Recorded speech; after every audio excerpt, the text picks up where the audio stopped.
Hey, it's Joel. Welcome to the first ever 3D Printing Nerd podcast, tentatively titled Today in 3D Printing. That might change, but we've actually got it up here and working within the studio environment. And thankfully, for my first guests, I have two incredible people. I've got Hugo and I've got Ben. Hugo, you might know from STLFlix, maybe, or one of the most wonderful Portuguese Instagram accounts I've ever followed. Isso está correto.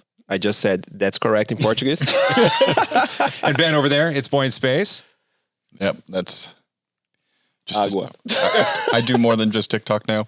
Yeah. Space. Yeah. You do all sorts of things. Yeah. I just wanted to put that out there just so if anybody didn't know. You're multifaceted. Yeah. Well, first of all, thanks for being the first guests on my podcast. I think I respect the heck out of both of you, and for you guys to be able to take time out of your busy schedule, because I know he's here to kind of keep you at task. I think being able to just take a moment and help me cut through all my technology here, I really appreciate it. Well, you have to also realize that we just wanted to come hang out. So Yeah. we are in Joel's space. Yeah, for me, it's an honor to be here. Well, let's actually talk about the space that I have here, because all three of us here are content creators, and the idea for my podcast is just to make a really comfortable space that people can have conversations in and around 3D printing. Yeah, and I mean, so far the white walls are kind of boring. Yeah, but that's the beauty of 3D printing and stuff. We can make it really awesome. Yeah, the four are those Prusa XL boxes. And Mark IV boxes. This is the XLs would have been too tall. Oh yeah, they are. Sorry, I'm jealous of the table. Well, so my wife and I actually went to find a table for this because I have to be able to attach mic arms to it. Yeah. And these particle boards are just for one of those standard shelves that you do. But underneath, I was like, what can I put there? What's the proper height? There was a dinner table at the entryway that I was thinking that it'd be about this high. It'd be kind of weird. So I went with boxes. I mean, it could just be temporary, but if the Elegoo Giga actually is functioning, you could just print a table, right? I could actually on the Giga. I could actually make. I mean, this is about the size of the build plate on the Giga. I could make my own podcast table if it was working.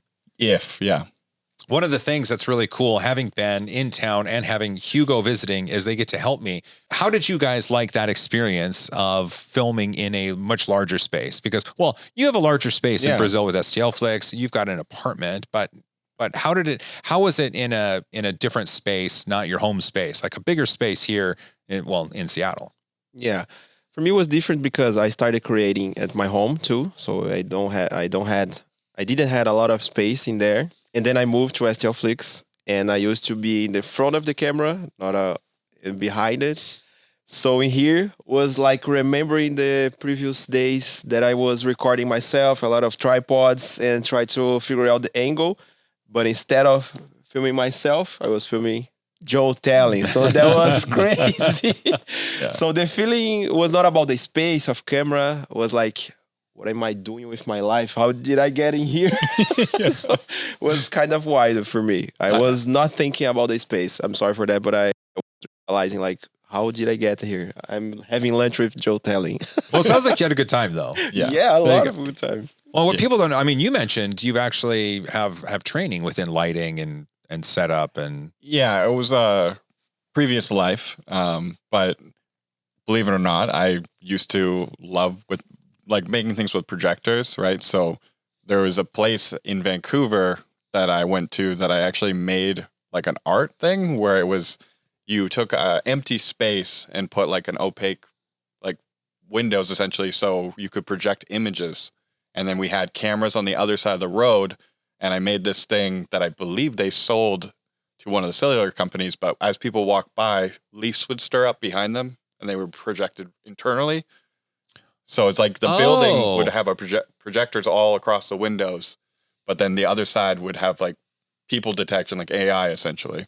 And it was very, very cool, but I always was interested with lights, and that's why coming here and seeing them all, it's like, I wish my 4x8 were, I could move around and actually have proper lighting.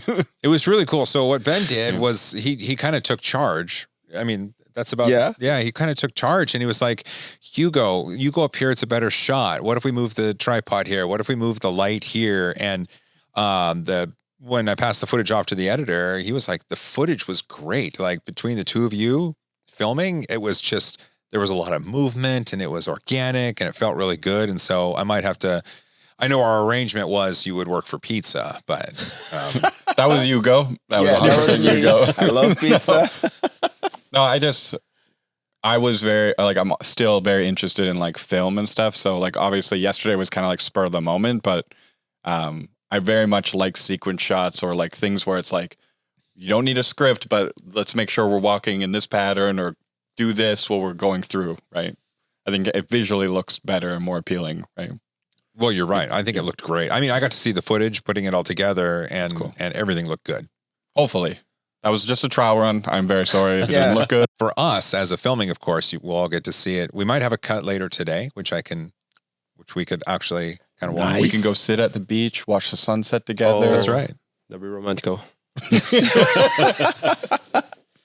The first topic I think would be really interesting for us to discuss is the Rocky Mountain RepRap Festival, because all three of us were there for all of the days and we were all super duper busy. Yeah. Yep. Did either of you get a chance to walk around and actually see cool stuff? Definitely. I think for me, as being somebody that drives a scooter around, seeing the 3D printed Lamborghini was really cool. Did you sign it? Yes, I did. And I think the thing that I love about it is it shows, like how you did in your video about it, is like it's so interesting to think like it's a father-son that took all this time out of their day. Exactly. Had something interesting that they both liked and enjoyed. And then it's at Rocky Mountain RepRap Fest and they're letting everybody sign it. It's like, whoa. Right. Are you serious? Like, that was like my personal highlight. I'm sure you have lots. Yeah. Well, you were here with Bruno and Lincoln from STLFlix. Yeah. And this was just like, this was your first festival like this, right? We have a festival in Brazil, which is like 10 times smaller than RepRap Festival. So it's not that big. And also it was my first time in the US. So my first experience, like trying to speak in English with people that usually have this as first language. Wait, I just need to interrupt you. So this was your first time using English outside of studio. Brazil. Yeah. Yeah, Brazil, yeah. You've done a fantastic job. Oh, thank you for that. It was amazing because I only had a few classes of English. It's not the same. So you have a teacher, your colleagues, but you practice like 3 hours a week. So it's not that much. And when Ben was there, I had to speak every day for common things like Ben needs to have lunch, coffee. Ben needs to like have water. Oh my God, how can I say it? It was good to practice. And now another opportunity for me in the opposite side, like I need water. How can I ask for? I am at the airport. I cannot be arrested, so how can I behave myself? So it was like really interesting. And at the RepRap Festival was special because I could see in person some people that I usually only see in the internet. So I could meet you, Courtney. I could meet Ben once again. Like it was really cool. Mitch as well. It's an interesting guy with the backpack printer. The backpack printer. Because I made a travel at my aunt's house and I bring a printer with me. And people were making fun of me, like, oh, you should have a backpack printer like this guy. And in Brazil, we didn't know his name. And then I met him, like, man, that's you. You were a meme in Brazil. We don't know your name. Like, nice to meet you. You're a legend. Can I use your backpack printer? Of course you have. Oh, you got to wear it. Yeah, you got to wear it. I wear it. We took pictures. I walk around with it. So it was amazing. Like people were so kind to me. And some people know that I was from STLFlix. Some people don't. And both ways, they are extremely kind. So it was really, really cool to be there. What was one of the cool things that you saw that was unexpected? The Lamborghini. The Lamborghini was incredible. I didn't expect to be there. I didn't know it was going to be there. It was amazing, like for real. The most interesting part for me was like the 3D printed parts. it's okay, but the real ones, like the wheels, the internal parts mixed together, was like, whoa, this actually happened. So it's amazing. It's wild. Cool that like I think Lamborghini even like sponsored some of the parts, right? So the story is he started doing it with his son. Lamborghini heard about it and then featured them in their Christmas commercial that they produced. That's cool, yeah. And then gave him a steering wheel and just generally promoted the product because they thought it was really neat. Yeah, that's awesome. Which was kind of neat to have like this company, Lamborghini, actually like that's a lot of giving them some love. It's really cool because like obviously there's like the death racers and like the actual really races cool as well, right? I didn't get to see the races. I didn't know when they were going, but I thought it was really cool. Like Sam Prentice, I don't know if you know Sam Prentice, but this guy right here, I don't want to talk about it, but his like seeing a 3D printed thing that you could physically ride on was really cool as well. Oh, the little trike, the little right? trike, yeah. It needs a little bit of work, but it's still a lot of like really cool to see like adding electronics and other things to actual functional like prints, right? All in PLA also. So it was PLA. All in PLA. That Sam used was PLA. Yeah. Whoa. It was amazing. Yeah, I wasn't aware. Yeah. That's crazy. Yeah. I wrote it in so they had like the break room that we could go to, and he was like, now Joel, remember it's the throttle's here, but it doesn't spring back. Like if you go forward, you have to physically bring it back to neutral. I was like, sure. You know what? I got this. Don't worry about it. And then I fell. We all fell down. Like it was going. I'm like, what? Yeah, because I went around the whole event, accidentally rode over somebody's foot, but he thought it was hilarious. That's good. And then when I got to the final turn, the seat like tilted, and then I fell off of it. And then opposite, as soon as you got on it, you fell off of it. Yeah, my first corner was like in the ground. Yeah, it's definitely cool to see stuff like that. Like where, like obviously my page, I'm printing a lot of like toys, knickknacks and stuff. So it's really cool to see like, oh, you can do some pretty awesome things with this, right?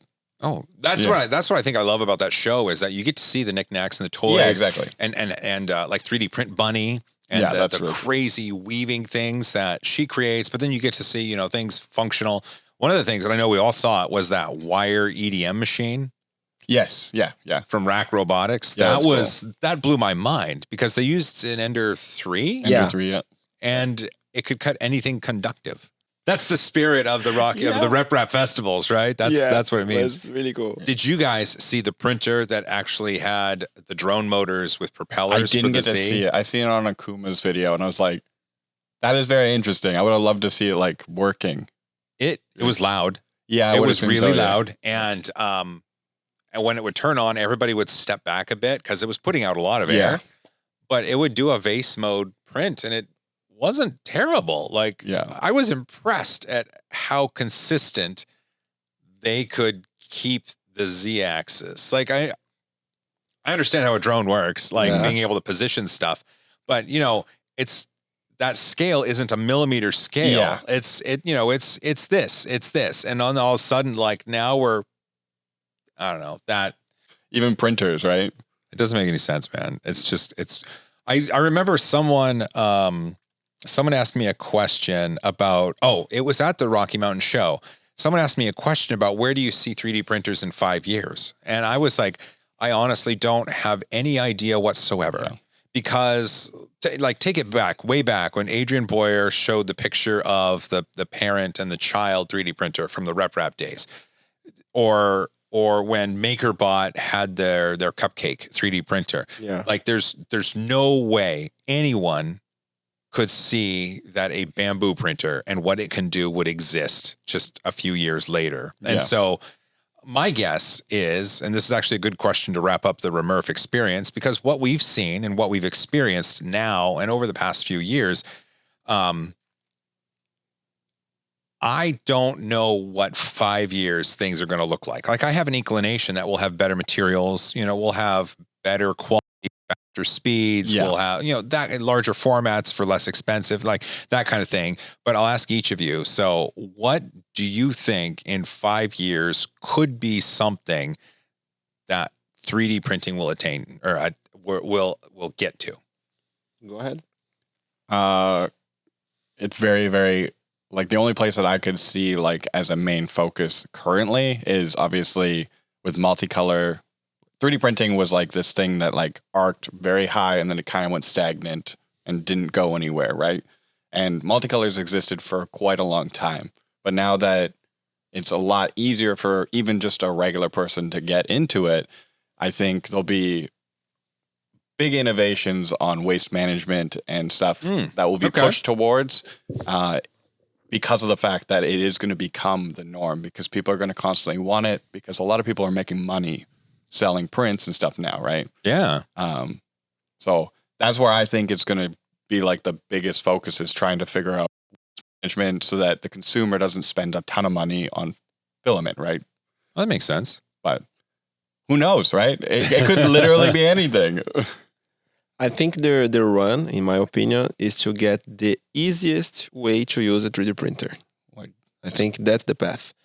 Bamboo make the printer so famous because of the speed, of course, the multicolor, but also the Bamboo Hand app. You can just download the file, put to print, and you didn't have to level a bed, change a nozzle, nothing like this. It's like almost automatic. So I think this is the path that companies are going. I think make it easier and easier and easier. So I believe in 5 years we'll have some systems with AI, maybe, or something that you can use the same printer in everywhere, like Prusa did for some time. Like we have the profiles, and I can upload a G code for my Prusa, and then you can print in here. Okay. So I think the future reserves something like this. Okay. The same G code can work in different printers, maybe, and it will be easier for regular users.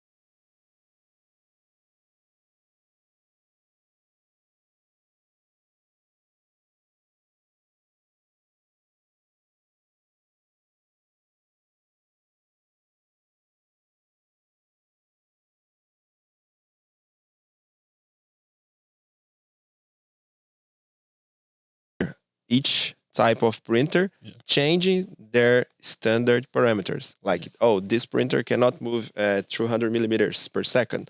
So we have to do 150. I don't know.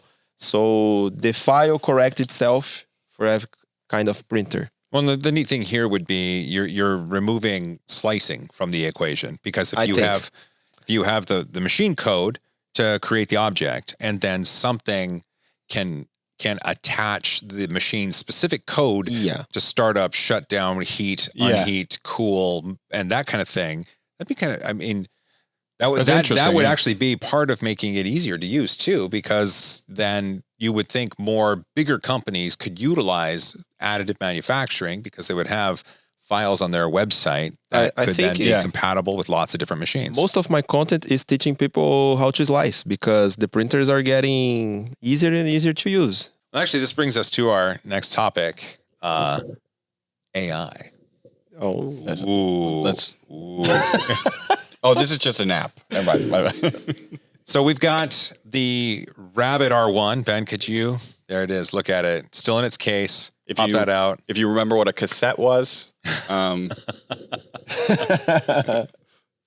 still can't get over the color of this thing. It is ultra orange. It's so Teenage Engineer. You're not aware, but earlier we pointed at Hugo, and after it finished, he was like, "But did they say I was handsome?" It says I was smiley, young man. Yeah. I obviously I pre-ordered this long ago. I was in the first batch. Yeah. And it was set to arrive the day that the MKBHD video came out. And so it wasn't surprising to see the title barely reviewable. Yeah. And like we've discovered, it's an Android device and running an app. Yeah. But did it claim to be anything other? That's what I'm wondering. From everything I've seen, I don't think it did. But I think what you assumed from it is because it doesn't have a subscription, it's utilizing their cloud network and stuff like that. I think that's really the main selling point that I've seen was like, this is going to be AI, so it's going to evolve over time because of course it's Gen 1, right? Like, yeah. This is a Gen 1 device. If we go back to printers, the same thing with like the speculations of Bamboo and other companies, right? So you're sitting there going, I didn't expect to buy one of these and go, it better do everything that they claim it's going to do right out of the box, right? I do think that obviously it could be a cell phone app, but in my personal preferences, I think a device like this, there's going to be apps that come out that are going to copy or do what this does. And I kind of like the detached from your phone aspect of this in the sense that like I pull it out to ask a question, but then I'm not looking at my notifications on my phone that get me distracted from what I'm viewing in the world, right? Yeah. So that's the idea that I think that they're going for. Same thing with the AI pin is it's just a thing that's attached or that you're able to utilize, but be still in the moment, right? I do like that aspect of the R1.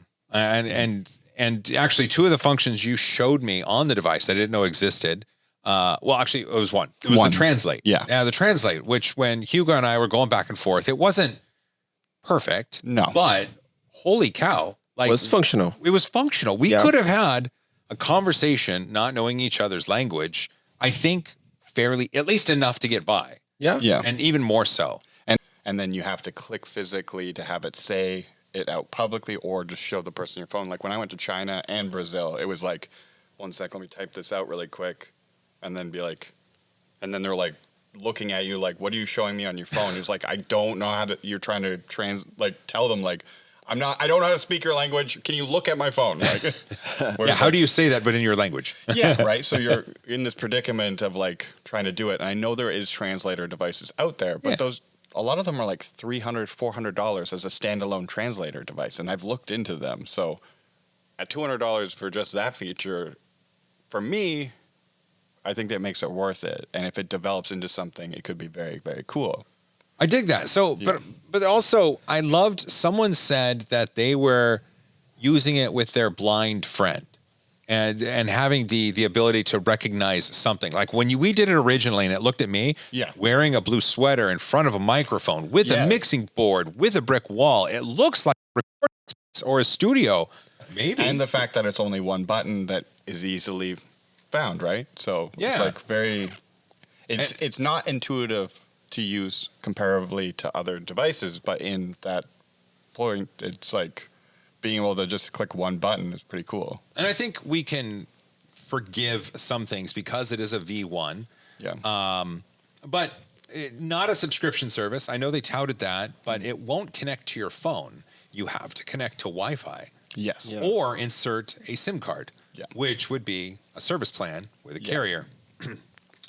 Also,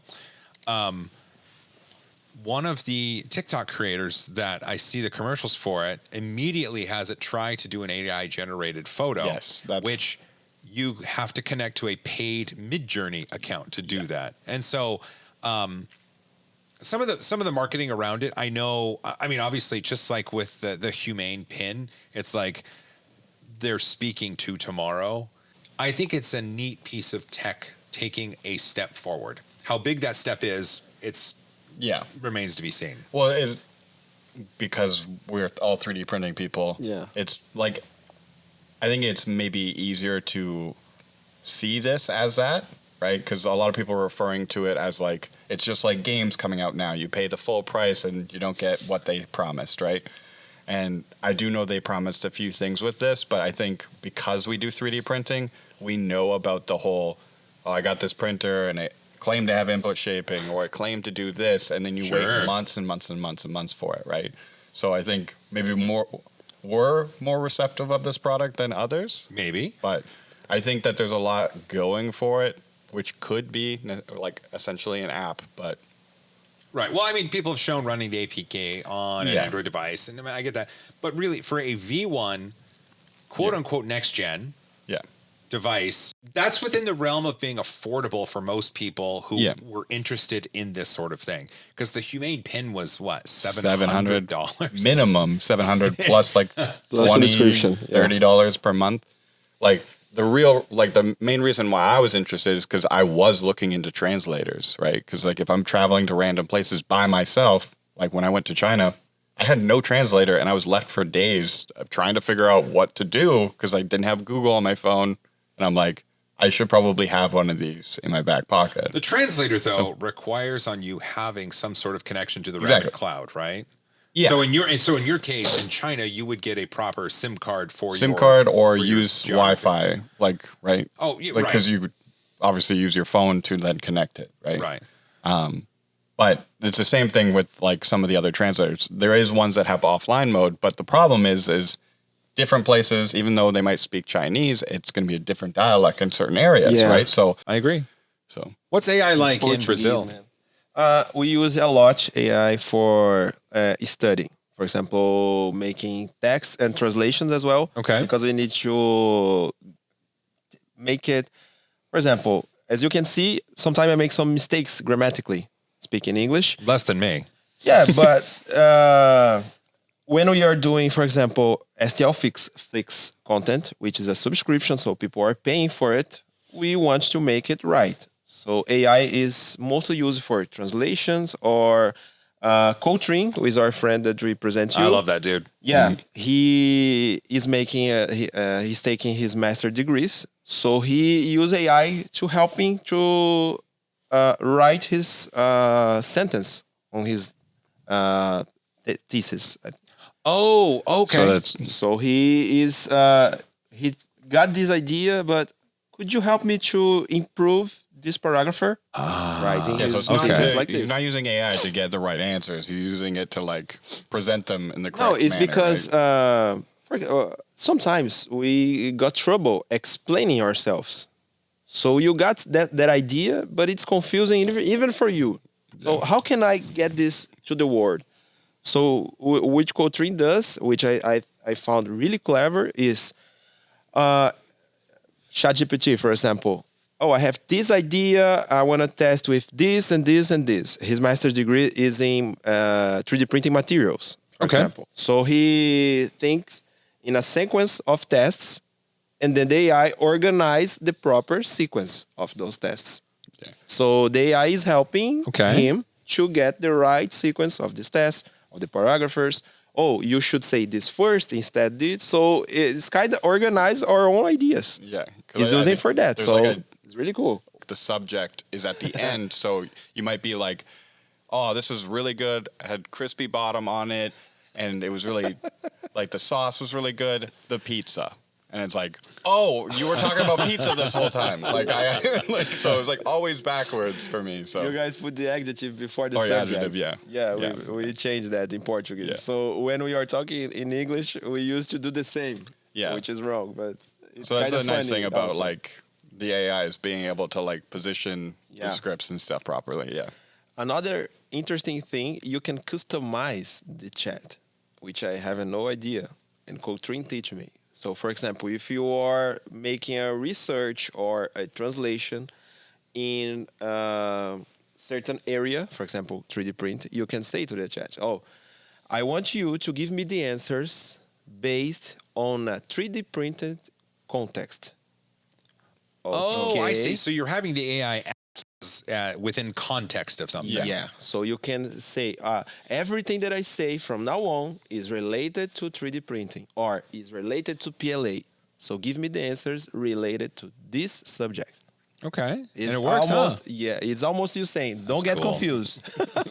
Don't get confused, ChatGPT. Yeah, I'm talking about 3D printing. That's one thing about this that they're claiming is obviously you could say a sentence, but then say also look into this feature and this or whatever, like their demo that they did where they asked about who won the race and this year, but also tell me who designed the vehicle they were driving, right? So being able to stack different questions together and then it'll go through them is really cool. I love this part of AI because it's essentially we're using AI for data manipulation. Yeah. being able to, well, and so my use case was when I did my holiday live stream, Gleam would send an email with names and then like indented emails, just highlighted the whole email. And I said, within ChatGPT, I said, find the names and the associated email addresses and put them in a table. And I just pasted it. And then it was like, okay. And it did it. And so I think what we've talked about here is the power of AI, but being used within the data manipulation context. Because like, I think, like, obviously there's a lot of people that don't understand it, some people that do understand it, and the reality of it is scary in some forms, right? There's things that it could automate, things that take away jobs from other people, but this has been happening our whole entire life, right? Like, I remember vividly one of my teachers telling me that if I didn't get a B or an A in math class, I would never be able to do it, and I'm not going to be able to walk around with a calculator in my pocket. Look at me now. I have a cell phone, right? I'm good at math, but like the thing is we've always grown to a point where we don't need to do things anymore. And it's the same thing with 3D printing, right? Like a lot of people might dislike something that, like, it's kind of the whole I leveled the bed so you have to kind of mentality, right? Yeah. So I think as things evolve, other opportunities will arise for other things, right? So I'm very interested to see how, because it's going very quick. Like, it's only been like a year or two before like all of this stuff has been like spiraling out of control, right? Well, it was just a year or two ago that Will Smith eating spaghetti was just comical. Yeah. Now it's it's like full on Hollywood production. It looks like a Hollywood production of Will Smith eating spaghetti. Yeah. So it's like, if we look at like the cell phone, right? There was like this huge jump and leap in technology as soon as touch screens and stuff came out. And it's like, now that this is out and we're thinking this is the craziest thing ever, it's like, how far away are we from like the next avatar being just at AI or something, like some crazy innovation where it's just like, whoa, like we can make whole new worlds, or VR becomes even crazier, right? For example, in Brazil, we saw a phenomenon like graphic designers thought they will lose their jobs because of Midjourney. Yeah. But you can use the Midjourney as a base for your work. So you can improve this. That's kind of like where I said, like, I think it will lead us into different opportunities for other tasks that could be solved, right? So I think there is going to be fears for everything, but I think figuring out things, putting limitations into place for areas that we probably shouldn't go with AI is probably smart, but I think there's a lot of mindless tasks that we do, like, for instance, video editing. Like, some of these video editing apps are now introducing AI where you can put all of your dialogue in and then transcribe the whole entire video and then just delete all of the negative space. And it's like, that would have took me 20 to 30 minutes to do it manually. But now I have 20 to 30 minutes more to make content or other things. So, well, and we're talking about AI, not necessarily the Midjourney Will Smith eating spaghetti, but just having machine learning and like large language models able to contextually help you in very specific ways. Yeah, solving problems that shouldn't be problems, right? I love the idea of using it for video editing. Oh, it's so cool. And DaVinci I think Premiere has it as well, but so crazy. That feature alone, just deleting negative space, is crazy to me. Well, my buddy works for the radio station. I've seen him go through and like do this on interviews to take out the dead air, and it's cool to see. Yeah, I'm wondering how this is going to relate to the future of 3D printing. Like, we've seen now, at time of recording, utilities that can take a prompt and create a 3D model. Yes, it's rudimentary at best, I would say. But I mean, again, if we're using Will Smith eating spaghetti as an example, this is just going to ramp up, and it might get more detailed fast. Yeah, I definitely see AI like evolving to the point where detailed models will be very easily to produce, or very easy to produce. But then there's also like, how do we license this? How do we, if I want to have a Patreon? But I still think it's not going to fully replace. I think designers will shift into a realm of going, I'm going to modify this.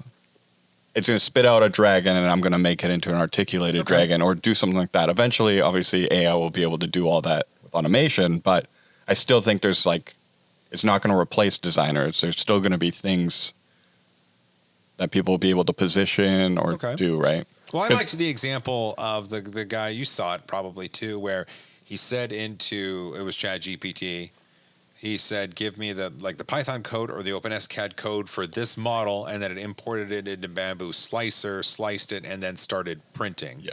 And it was a very simple thing.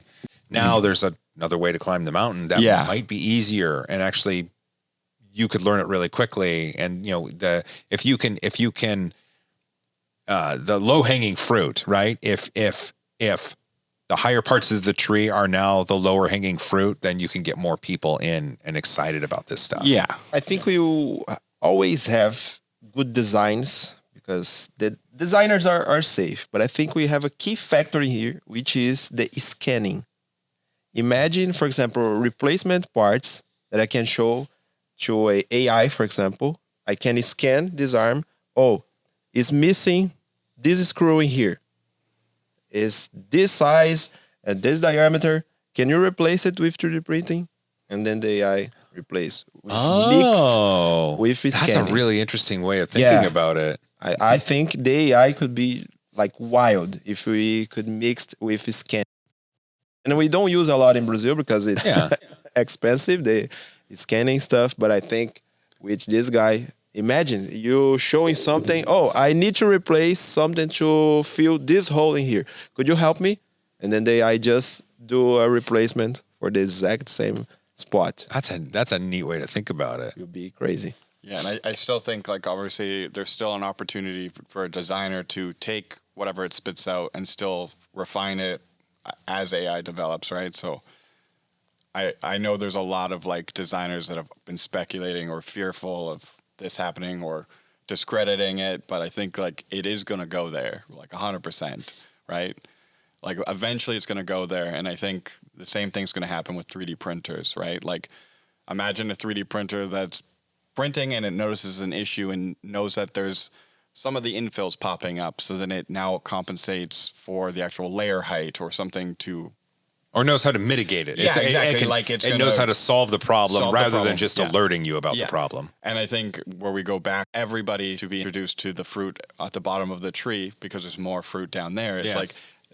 And it then lowers the bar for everybody, right? And I think the same thing with like content creators and myself is I get a lot of personal hate because I just print toys and knickknacks, right?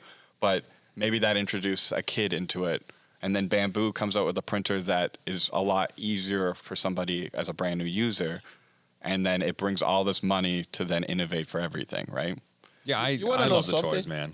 The first video that I saw of you, I still remember, was you trying to recover the waste of filament of multicolor prints into silicone mold. Oh, yeah.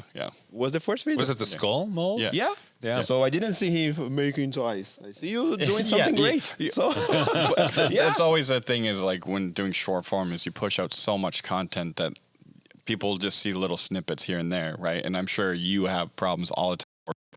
Assume that you didn't do something incorrect. All you print is toys. I'm like, or anything, right? Like 1,000 videos. Or you got that printer for free, so you're biased, and it's like you test a ton of products. So even if you were slightly biased, you still have tested all these other products that you can refer to in reference to that product, right? I agree. Yeah, and I think there's a lot of things people don't see. They just see what they want to see. Well, for me, I understand because I'm putting out content weekly. You're multiple times a day sometimes. Sometimes, but yeah. And how often do you post? Lots on the stories. If you know Portuguese and you ever need any help, I don't know how you guys use the stories in Brazil. It's really common to like we post one reel a day, one short video, and the stories we post like every part of the day. Like I'm doing this, doing that. Okay. And then I open a question box, and then people start to asking something. Oh, my printer stopped to do this. Oh, I can't find this feature in the process slicer. So I keep asking questions, sharing my day. And then I have a weekly video on YouTube and a daily video on Instagram, TikTok, something like this. So that's how often I post it. And I just throw flower seeds at a field all day long. Come on, something's proud. I did want to touch quick though, being your first trip to Seattle. Okay. What does anything stand out? Is there 2 or 3 moments? Oh no. I didn't understand. Are there 2 or 3 moments that stand out as being just wonderful? Like a place you visited or a food you had? In Seattle. Yeah, just in your trip here to the Seattle area. Oh, of course, the Pike Place. Ah, okay, good. It was like They threw the fish, right? Yeah. We caught one. That was crazy. We walked by right when they were doing it. I was like, oh, perfect timing. It was like really cool. Like one more. And they have it. So the Pike Place was amazing. My mother would love the, how can I say, handmade. The handmade jewelry and all that stuff. Yes, like the all little those like markets are really cool there. Oh, I see. Yeah. It's an entire market of handmade things. My mother just love it. And my dad would love the fish thing, the food, because my dad is he's retired now, but he used to be a chef. So he would love to trying different foods around here. So that was definitely the moments that I felt sorry for my family not being here, but it was also kind of really exciting. So the Pike Place was meeting your place was like wild. People in Brazil start to send me like, congratulations, you did it. Yeah. You are with the cool guys. People was like being here for we in Brazil is like a accomplishment. Like you made it. I'm glad you made it, but I had no idea. That's pretty cool. I need to ask it's you. It's wild for us. What was your favorite food you had since you were here in Seattle? In Seattle, Papa John's pizza. Definitely. And now it's like good. Wait, did you get any dipping sauce with it? He didn't want any. No, my pizza it's just boring. I like cheese pizza with cheese in the crust. Okay, well then Papa John's comes with the pepper, right? Doesn't it? Yeah. Did you eat the pepper? Didn't. Yeah. Did you eat it? Yeah, but I didn't like too much pepper. Okay. But I tried. Now, my pizza is you boring. don't have this Sorry, question guys. on your roster, but you mentioned to me that it was the grossest thing that you've ever seen in your entire life in Seattle. Okay, people in Seattle, turn off the cameras right now. The gum tunnel. The gum wall. It's The like, gum wall. it's unbelievable. Why? Yeah. I was looking at it and I couldn't stop asking myself, why? Like, and Ben, what do you think, Hugo? Why? Like, I couldn't make any. They power wash it every once in a while to get all of the gum off. Yeah. And then within a few days, it is coated again. You want to know how often? Oh, did you find out? Yeah. How often? 1.5 months. Every 1.5 months. Can you believe this? Did you add any gum to No. it? No? Of course not. I was really, because like I was so excited for him to see it, and we get in there, and I'm like, let's hang out, let's take some pictures, do some stuff, and he was just like, What Let's is just this? go. Let's go back to the fish guy. The fish guy was amazing. This is disgusting. yeah. I'm glad at least you made it there. Did you get to see like the Space Needle? Yeah. We actually went to the Skyview Observatory, so we could actually see the Space Needle. It's cooler, in my opinion, because if you go up in the Space Needle, you cannot see it. So it's Right, because you're in it. Yeah, so it's nice to go up in other place to see the cool one. Oh, I see. Yeah, And the one nice thing is you flew in late at night when you arrived here, right? Because you got here at like 10:30 p.m. yeah. So you're leaving on your flight midday tomorrow. And in my opinion, one of my favorite places I've ever landed or taken off is Seattle. Because you fly right over the city and you see the that's Space right. Needle out Yeah, the that window would and be stuff. cool. So that's Cool. definitely like when you're taking off tomorrow, I'm hoping you're on the left window. If not, it's still going to be cool. Shaking tonight, so let's see. Yeah, left side of the plane is going to be the best when you take off. Okay. Ooh. Yeah. That'll be fun. Yeah. I love the view. Yeah. The last thing I want to talk about, I kind of want to hit them with something that we all have some experience with, some more than others. And I've got it titled Models for Money. Models for Money. Well, I think it's interesting because just to give people some context here, obviously people have Patreon accounts. Yes. And they make money because they will sell a model or a license or a monthly license to models, and then people can make their own money for them. You famously showcased the little ghost with shoes and legs from Zal 3D. There it is. Look at that. And help people see them, and they now have a successful Patreon. And they put out some of the cutest models ever. Like, I'm a part of it, and I print out some of their little models to sell at my coffee shop. I know somebody's going to beat me to it, but I'm down a giga right now. But I want to print the biggest, well, not the biggest, but I want like one of the new astronauts. Oh, like this big in my room. Oh, it'd be so cool.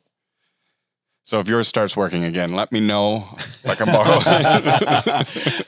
I have a project for it. Yeah.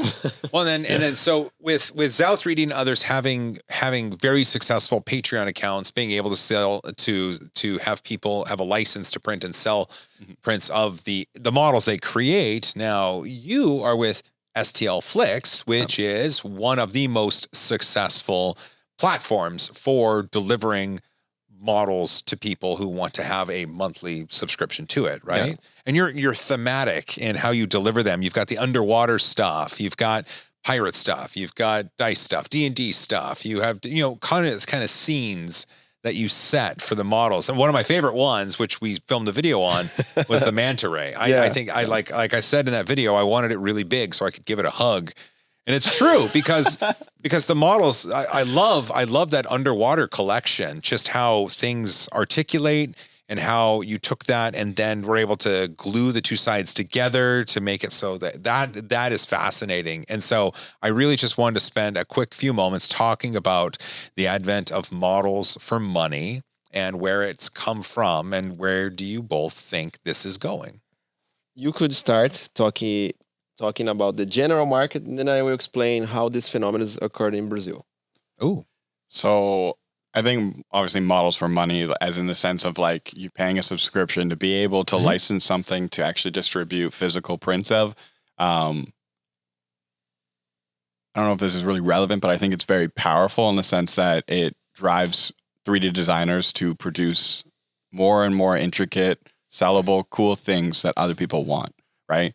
There's always like the people that go and say like, oh, you buy a $200 printer to print a $3 dragon, right? That's the one that I've heard that before most. Once or twice. And that in itself is kind of sad because obviously there is hundreds, if not or like multiple hundreds of thousands of people that own those dragons or are purchasing those dragons.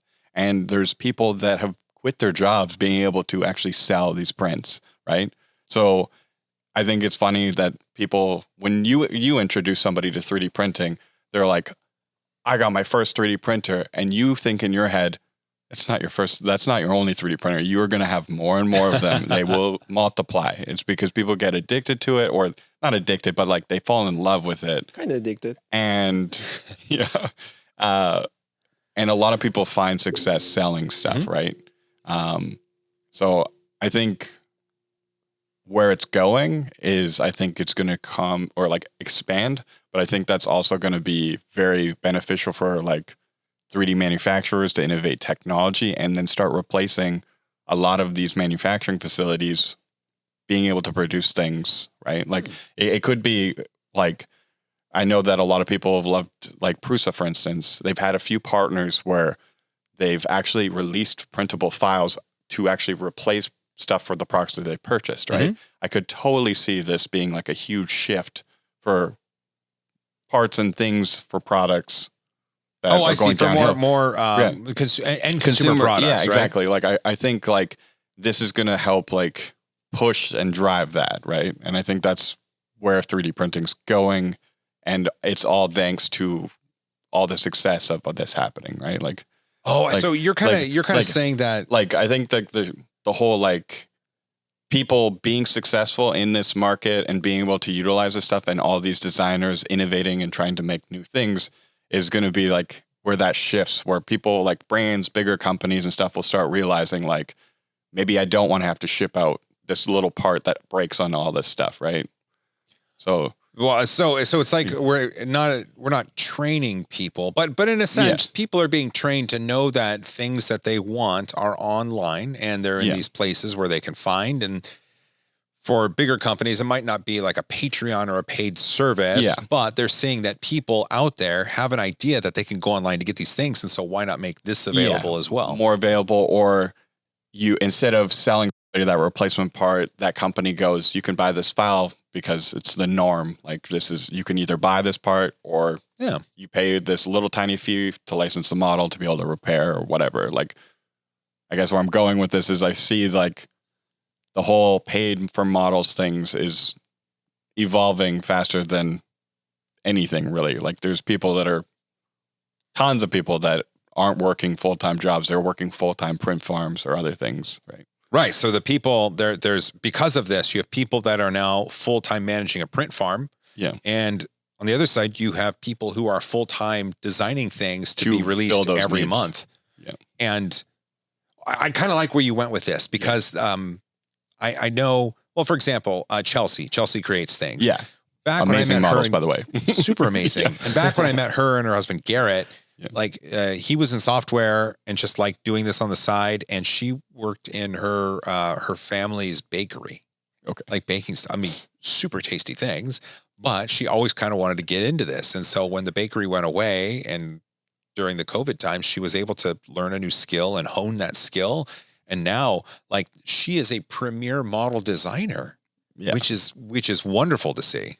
Yeah. And I'm just waiting because like we already know of some designers that have worked for like animation studios and stuff. I don't obviously want to talk about their names or anything, but I can see some of these people developing skills and stuff that could possibly end up doing stuff for these things, right? Like grow into bigger projects, right? And I'm sure there already has been. There's been, the Broken Nerd, his name is Daryl. He did some really incredible 3D modeling. And then he did some stuff with Adam Savage's Tested. He did an Adam Incognito thing with him one time. And then he just he wasn't on social media much. And then you saw his credits in Marvel movies. Yeah. Look at that. How cool is that? Like the craziest thing for me is like I look at myself and I see all these followers, right? And I'm like, that's awesome, but I'm just a regular dude. But then you see some people that have zero following, but you see their talent shines in a completely different department where it's like, say, 3D modeling or something. And a lot of these 3D designers that are making these amazing things don't have like social media followings or anything. And it's really interesting to see like what did you do? What happened to get you to this place successful? Like, right. So, it's so weird how the world works like that, right? Like, it is kind of interesting.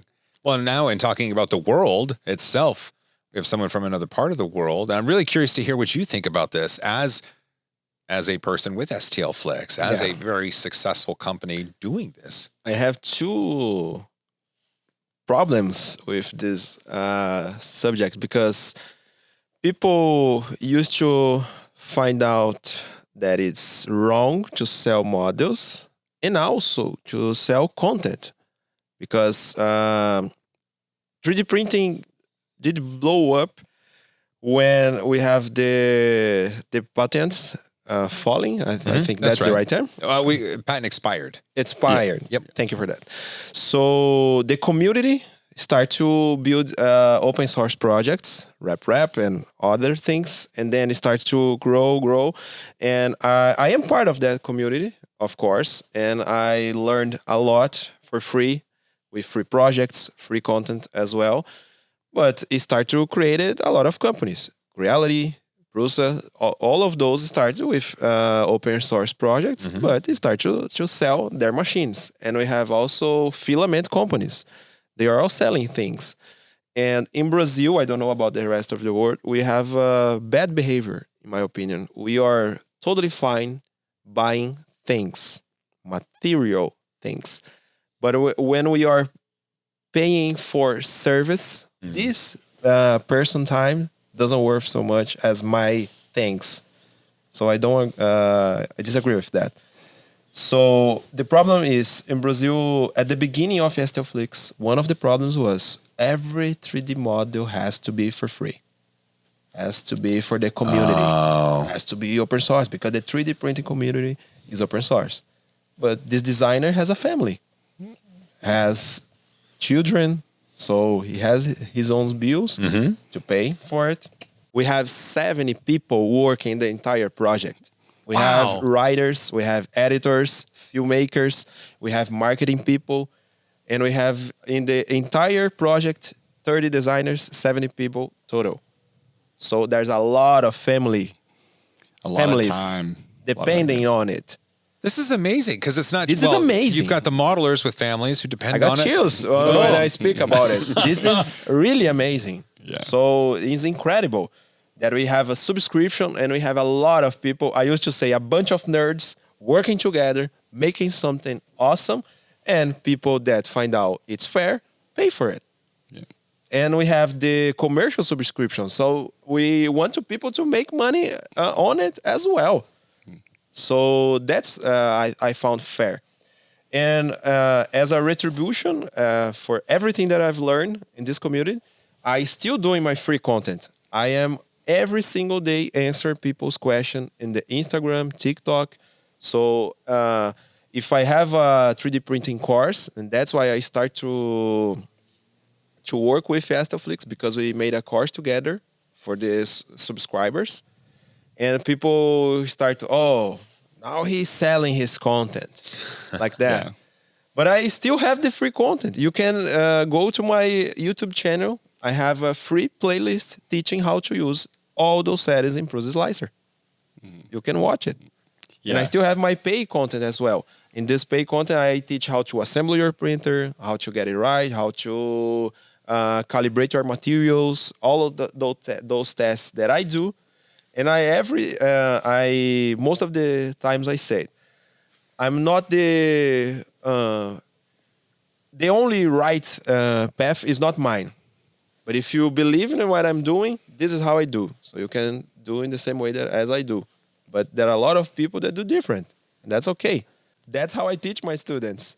If you want to test retraction first, that's fine. It's your way to do it. So my free content is still available. And we sell courses as well.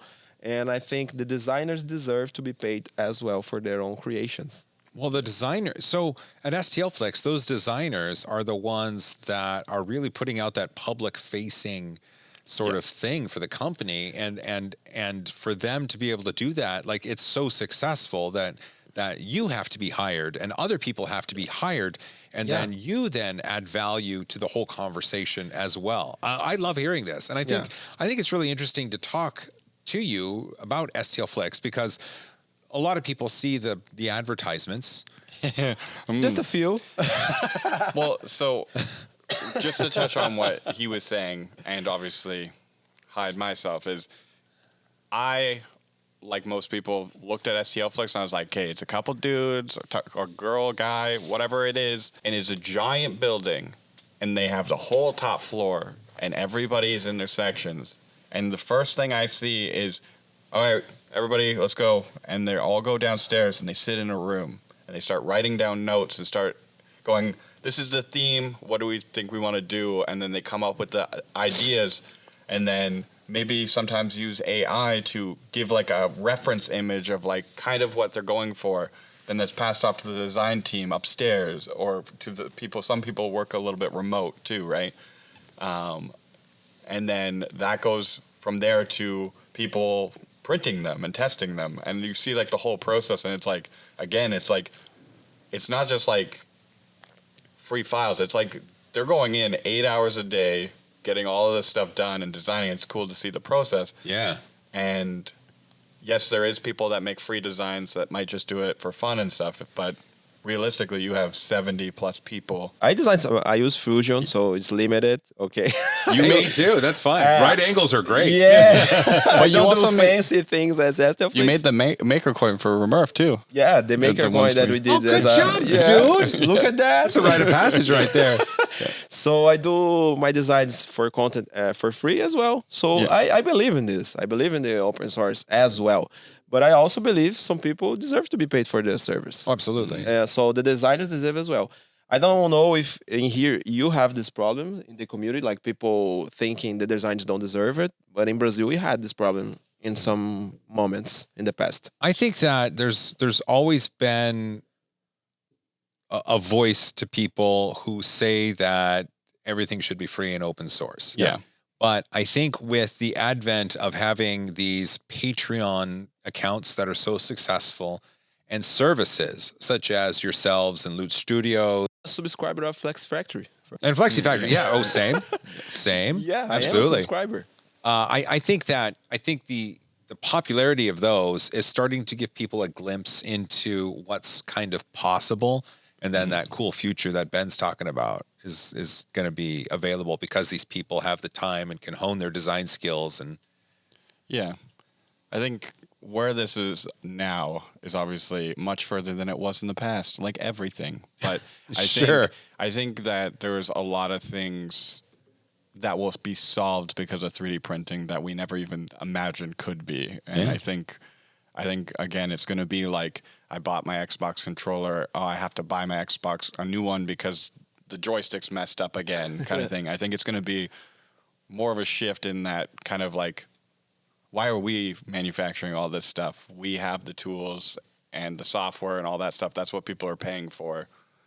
Let's. So you think then 3D printing could be a way to carry forward a right to repair movement? And I've been a very big, strong believer that should always be a thing. I have fixed thousands and thousands of iPhones and Androids. Yeah. And I think, obviously, that's where, like, AI and stuff comes in. Is like, there's going to be always a place for somebody to be able to fix something themselves. The instructions might be AI generated, whatever it is, but there's always going to be something that you're going to need to intervene with and utilize with AI. Sure. Well, and with AI, at least helping with the instructions, then it can provide those instructions in a contextually relevant way to you at whatever like reading level is proper for you. Yep. And I don't know, there's value in that. Just lowering the bar. That is what the whole point is. Right. Bringing more fruit closer to the ground, right? And that's where 3D printing is going to go, in my opinion. That's perfect, dude. Yeah. Well, this has been a joy. You guys have both been probably my favoriteest guests ever on the podcast. I can imagine the other guys. Yeah. I want to say this first. This couch is very comfy. I am jealous of whoever's next. Perfect. Well, actually, look right there. You've got people out there. Let them know where they can find you, Ben. TikTok, YouTube, Instagram, and Facebook. All the same handle, ItsBoyInSpace, except on Facebook, which is Ben Pendergast. Oh. Well, my name is Hugo, Hugo Lopez with an S. If you write this with a 3D in the front, you'll find me in everywhere you want. That's perfect. We'll put some links down in the description. Perfect. There. I may start producing English content. You guys have inspired me. Yeah. So, you will. And I will help you. So that means Ben and I will have to start producing Portuguese content. Oh, I would love that. Can I borrow this for like a week or so? All right. Well, I'm going to close it out here. Thanks for watching or listening this wonderful little first edition of the 3D Printing Nerd podcast. And we'll see you on the next one. But first, thank you so much for having me and Hugo. Bye, everybody.